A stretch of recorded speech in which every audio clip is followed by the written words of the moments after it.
Rush Animation.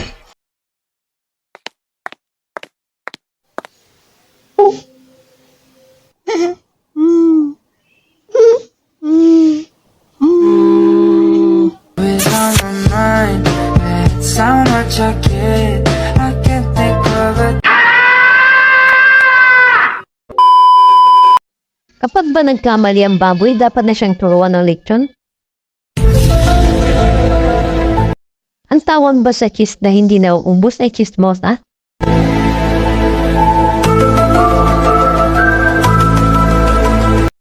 Introvert ba ang ibon pag masyado siyang mahiyain? Kapag ba tulog na ang tsinelas, ang tawag na is sleepers?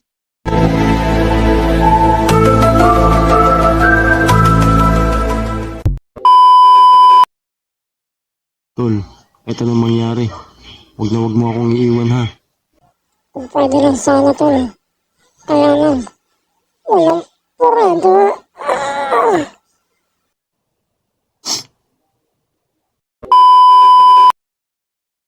Dok, ba't nyo tinanggihan yung pasyente? Alin yung bakla?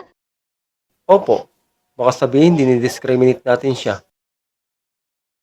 Ah, ganon. Alam mo daraspain ka sa kanya.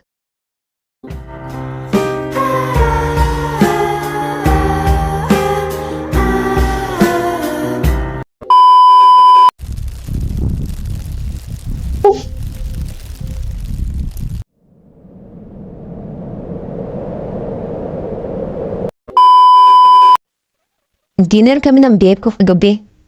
Grabe, empis talaga ako. Ang laki ng resto at ang dami pang choices. Talaga? Anong pangalan ng resto? Food court. Grabing init ah.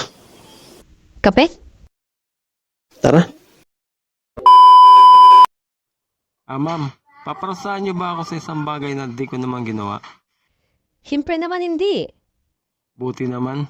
Di ko kasi nagawa ang homework ko eh.